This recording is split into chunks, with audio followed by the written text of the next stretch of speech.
ಇರಾನ್ನ ನಾಶಕ್ಕೆ B1 bomber ಬಂದಿದೆ. ಅಕ್ಷರಶಃ ರಾಕ್ಷಸನನ್ನು ಕೊಲ್ಲಿಯ ಕಣಕ್ಕೆ ಇಳಿಸ್ತಾ ಇದ್ದಾನೆ ದೊಡ್ಡಣ್ಣ. 1985ರಲ್ಲಿ ಅಮೆರಿಕ ವಾಯುಪಡೆಗೆ ಸೇರಿದಂತಹ B2 ಬಾಂಬರ್ಗಳು 1988ರಲ್ಲೇ 100 B1 ಲ್ಯಾನ್ಸರ್ ಬಾಂಬರ್ಗಳನ್ನ ತಯಾರಿಯನ್ನ ಮಾಡಲಾಗಿತ್ತು. B2 B-52 ಬಾಂಬರ್ಗಳ ಸಾಲಿನಲ್ಲಿ ನಿಲ್ಲುವಂತಹ ಘಾತಕ ವಿಮಾನ. B2ಗಿಂತ ಹೆಚ್ಚು ಬಾಂಬ್ ಅನ್ನ ಹೊರುತ್ತೆ. B-52ಗಿಂತ ವೇಗದಲ್ಲಿ ನುಗ್ಗುತ್ತೆ ಅದು. ಸದ್ಯ ಬ್ರಿಟನ್ ವಾಯುನೆಲೆಯಲ್ಲಿ ಡೆಡ್ಲಿ ವಿಮಾನ ನಿಂತಿದೆ ಅನ್ನೋ ಮಾಹಿತಿ ಸಿಗ್ತಾ ಇದೆ. B1 ಲ್ಯಾನ್ಸರ್ ಬಾಂಬ್ನಲ್ಲಿ 4 ಸಿಬ್ಬಂದಿಗಳು ಇರಬಹುದು. ಪೈಲಟ್, ಕೋಪೈಲಟ್ ಜೊತೆ ಬಾಂಬ್ ಹಾಕಲೆಂದೇ ಇಬ್ರು ಇರ್ತಾರೆ.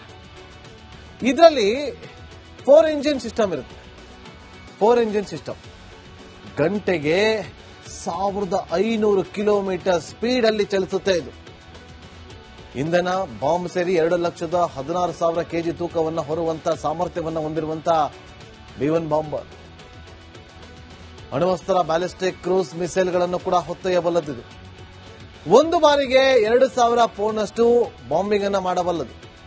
B1 ಲ್ಯಾನ್ಸರ್ ಬಾಂಬರ್ನ ರೇಂಜ್ ಬರೋಬ್ಬರಿ 9,400 ಕಿಲೋಮೀಟರ್. ಅರ್ಥ ಮಾಡಿಕೊಳ್ಳಿ, ಅಣ್ವಸ್ತ್ರಗಳನ್ನ ಹೊತ್ತೊಯ್ಯಲೆಂದೇ ನಿರ್ಮಾಣವಾಗಿರುವಂತಹ ಬಾಂಬರ್. ಈಗ ಇದೆಲ್ಲಿದೆ ಅಂತಂದ್ರೆ ಬ್ರಿಟನ್ ನಲ್ಲಿದೆ.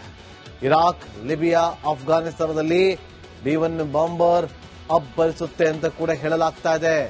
ಕಡಿಮೆ ಆಲ್ಟಿಟ್ಯೂಡ್ ನಲ್ಲೂ ಕೂಡ ಹಾರೋದ್ರಿಂದ ರಡಾರ್ ಕಾಣಿಸೋದೇ ಇಲ್ಲ. ಇದು ಇರಾನ್ ರಡಾರ್ಗೆ ಏರ್ ಡಿಫೆನ್ಸ್ ಇಲ್ಲದ ಇರಾನ್ನಲ್ಲಿ ಇದು ಖಂಡಿತವಾಗ್ಲೂ ಕೂಡ ಆರ್ಭಟಿಸುವಂತ ಸಾಧ್ಯತೆ ಇದೆ ಅಂತ ಕೂಡ ಹೇಳಲಾಗ್ತಾ ಇದೆ. ಇರಾನ್ನ ನಾಶಕ್ಕೆ B1 ಬಾಂಬರ್ ಬಂದಿದೆ. ಅಕ್ಷರಶಃ ರಾಕ್ಷಸನನ್ನು ಕೊಲ್ಲಿಯ ಕಣಕ್ಕೆ ಇಳಿಸ್ತಾ ಇದ್ದಾನೆ ದೊಡ್ಡಣ್ಣ. 1985ರಲ್ಲಿ ಅಮೆರಿಕ ವಾಯುಪಡೆಗೆ ಸೇರಿದಂತಹ B2 ಬಾಂಬರ್ಗಳು 1988ರಲ್ಲೇ 100 B1 ಲ್ಯಾನ್ಸರ್ ಬಾಂಬರ್ಗಳನ್ನ ತಯಾರಿಯನ್ನ ಮಾಡಲಾಗಿತ್ತು. B2 B-52 ಬಾಂಬರ್ಗಳ ಸಾಲಿನಲ್ಲಿ ನಿಲ್ಲುವಂತಹ ಘಾತಕ ವಿಮಾನ. B2ಗಿಂತ ಹೆಚ್ಚು ಬಾಂಬ್ ಅನ್ನ ಹೊರುತ್ತೆ. B-52ಗಿಂತ ವೇಗದಲ್ಲಿ ನುಗ್ಗುತ್ತೆ ಅದು. ಸದ್ಯ ಬ್ರಿಟನ್ ವಾಯುನೆಲೆಯಲ್ಲಿ ಡೆಡ್ಲಿ ವಿಮಾನ ನಿಂತಿದೆ ಅನ್ನೋ ಮಾಹಿತಿ ಸಿಗ್ತಾ ಇದೆ. B1 ಲ್ಯಾನ್ಸರ್ ಬಾಂಬ್ನಲ್ಲಿ 4 ಸಿಬ್ಬಂದಿಗಳು ಇರಬಹುದು. ಪೈಲಟ್, ಕೋಪೈಲಟ್ ಜೊತೆ ಬಾಂಬ್ ಹಾಕಲೆಂದೇ ಇಬ್ರು ಇರ್ತಾರೆ. ಇದರಲ್ಲಿ 4 ಇಂಜಿನ್ ಸಿಸ್ಟಮ್ ಇರುತ್ತೆ. 4 ಇಂಜಿನ್ ಸಿಸ್ಟಮ್ ಗಂಟೆಗೆ 1500 ಕಿಲೋಮೀಟರ್ ಸ್ಪೀಡ್ ಅಲ್ಲಿ ಚಲಿಸುತ್ತೆ. ಇದು ಇಂಧನ ಬಾಂಬ್ ಸೇರಿ 2,16,000 ಕೆಜಿ ತೂಕವನ್ನು ಹೊರುವಂತಹ ಸಾಮರ್ಥ್ಯವನ್ನು ಹೊಂದಿರುವಂತಹ B1 ಬಾಂಬರ್. ಅಣ್ವಸ್ತ್ರ, ಬ್ಯಾಲಿಸ್ಟಿಕ್, ಕ್ರೂಸ್ ಮಿಸೈಲ್ಗಳನ್ನು ಕೂಡ ಹೊತ್ತೊಯ್ಯಬಲ್ಲದು. ಒಂದು ಬಾರಿಗೆ 2,000 ಪೌಂಡ್ನಷ್ಟು ಬಾಂಬಿಂಗ್ ಅನ್ನ ಮಾಡಬಲ್ಲದು. B1 ಲ್ಯಾನ್ಸರ್ ಬಾಂಬರ್ನ ರೇಂಜ್ ಬರೋಬ್ಬರಿ 9,400 ಕಿಲೋಮೀಟರ್. ಅರ್ಥ ಮಾಡಿಕೊಳ್ಳಿ, ಅಣ್ವಸ್ತ್ರಗಳನ್ನ ಹೊತ್ತೊಯ್ಯಲೆಂದೇ ನಿರ್ಮಾಣವಾಗಿರುವಂತಹ ಬಾಂಬರ್. ಈಗ ಇದೆಲ್ಲಿದೆ ಅಂತಂದ್ರೆ ಬ್ರಿಟನ್ ನಲ್ಲಿದೆ. ಇರಾಕ್, ಲಿಬಿಯಾ, ಅಫ್ಘಾನಿಸ್ತಾನದಲ್ಲಿ B1 ಬಾಂಬರ್ ಅಬ್ಬರಿಸುತ್ತೆ ಅಂತ ಕೂಡ ಹೇಳಲಾಗ್ತಾ ಇದೆ.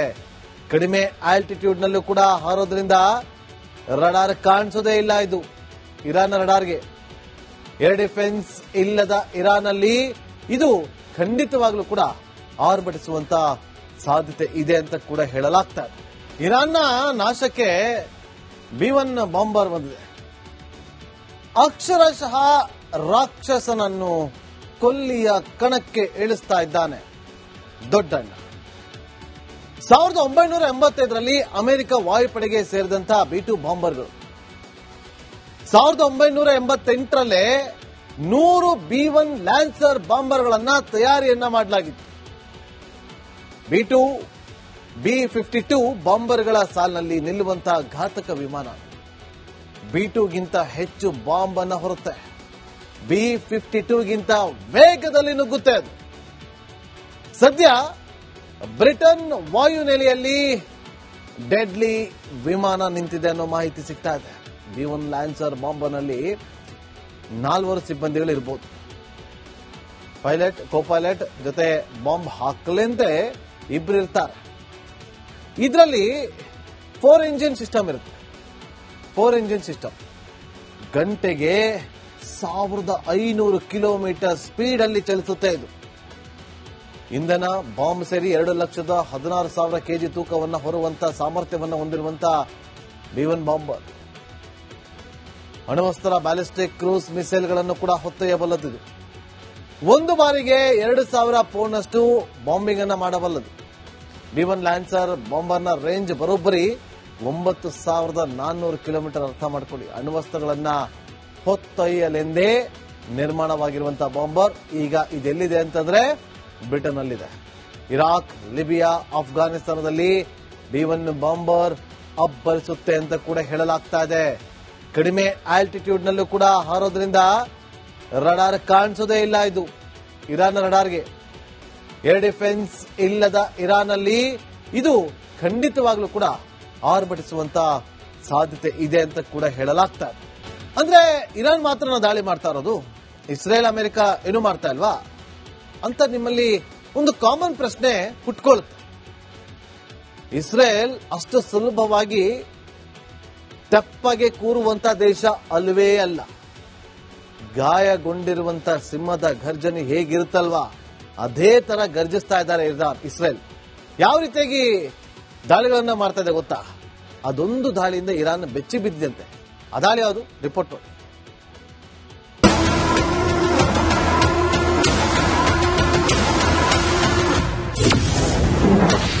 ಇರಾನ್ನ ಪ್ರಮುಖ ನೆಲೆಗೆ ಬೆಂಕಿ ಇಟ್ಟ ಇಸ್ರೇಲ್.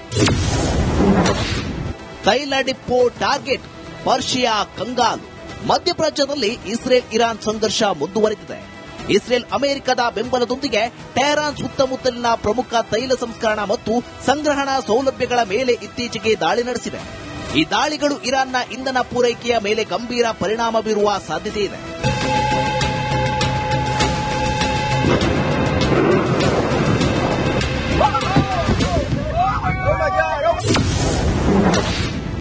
ಇರಾನ್ ತೈಲ ಡಿಪೋ ಮೇಲೆ ಇಸ್ರೇಲ್ ದಾಳಿ. ಇಸ್ರೇಲ್ ಡಜನ್ ಗಟ್ಟಲೆ ದೊಡ್ಡ ಸಂಗ್ರಹ ಟ್ಯಾಂಕ್ಸ್, ಡಿಪೋಗಳನ್ನ ಗುರಿಯಾಗಿಸಿಕೊಂಡಿದೆ. ಇದರ ಉದ್ದೇಶ ಇರಾನ್ನ ದೇಶೀಯ ಇಂಧನ ಪೂರೈಕೆ ಸರಪಳಿಯನ್ನ ಹತ್ತಿಕ್ಕುವುದು. ರಾಜಧಾನಿ ಟೆಹರಾನ್ನ ಹೃದಯ ಭಾಗದಲ್ಲಿ ನಡೆದ ಈ ದಾಳಿಗಳು ಮಿಲಿಟರಿ, ಲಾಜಿಸ್ಟಿಕ್, ನಾಗರಿಕ ಸಾರಿಗೆ, ವಿದ್ಯುತ್ ಉತ್ಪಾದನೆಗೆ ದೊಡ್ಡ ಹೊಡೆತ ಕೊಟ್ಟಿದೆ. Israel magic. ಇರಾನ್ನ ನಡಮುರಿಯಲು ಇಸ್ರೇಲ್ ಮುಂದಾದಂತೆ ಕಾಣ್ತಿದೆ. ಇಸ್ರೇಲ್ ನಡೆಸಿದ ಈ ದಾಳಿಯಲ್ಲಿ ಪ್ರಮುಖ ಸೌಲಭ್ಯಗಳು ಹಾನಿಗೊಳಗಾಗಿವೆ. ಶಹರ್ ಎ ರೇ ಸಂಸ್ಕರಣಾಗಾರ ಸಂಕೀರ್ಣ, ಶಹರ್ ಎ ರೇಯ ಶಹರಾನ್ ಪ್ರದೇಶದ ಡಿಪೋಗಳು, ಕೌಹಕ್ ಮತ್ತು ಕರಾಜ್ನಂತಹ ಸೌಲಭ್ಯಗಳು ದಾಳಿಗೆ ಒಳಗಾಗಿವೆ. ಇವು ಟೆಹರಾನ್ ಮತ್ತು ಸುತ್ತಮುತ್ತಲಿನ ಪ್ರದೇಶಗಳಿಗೆ ನಿರ್ಣಾಯಕ ಗ್ಯಾಸೋಲಿನ್, ಡೀಸೆಲ್ ಮತ್ತು ಮಿಲಿಟರಿಗೆ ಇಂಧನ ವಿತರಣೆಯ ಕೆಲಸ ಮಾಡುತ್ತಿದೆ. ಇಸ್ರೇಲ್ನ ಈ ದಾಳಿಯಿಂದ ಪರ್ಷಿಯಾ ಕಂಗಾಲಾಗಿದೆ.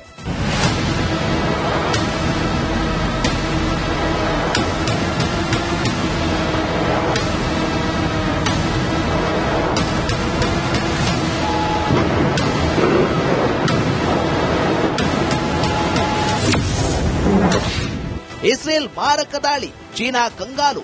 ಕಾರ್ಗ್ ದ್ವೀಪ, ಅಬುದಾನ್ ಮತ್ತು ಬಂದರ್ ಅಬ್ಬಾಸ್ನಂತಹ ದಕ್ಷಿಣದ ಸಂಸ್ಕರಣಾಗಾರಗಳ ಮೇಲೆ ದಾಳಿಯಾಗಿಲ್ಲ. ಆದ್ದರಿಂದ ಚೀನಾಕ್ಕೆ ಹೋಗುವ ಇರಾನ್ನ ಕಚ್ಚಾ ತೈಲ ರಫ್ತುಗಳ ಮೇಲೆ ಯಾವುದೇ ಪರಿಣಾಮ ಬೀರಿಲ್ಲ. ಇದು ಜಾಗತಿಕ ತೈಲ ಪೂರೈಕೆಯ ಮೇಲೆ ದೊಡ್ಡ ಆಘಾತವನ್ನ ತಪ್ಪಿಸಿದೆ. News desk, Republic Kannada.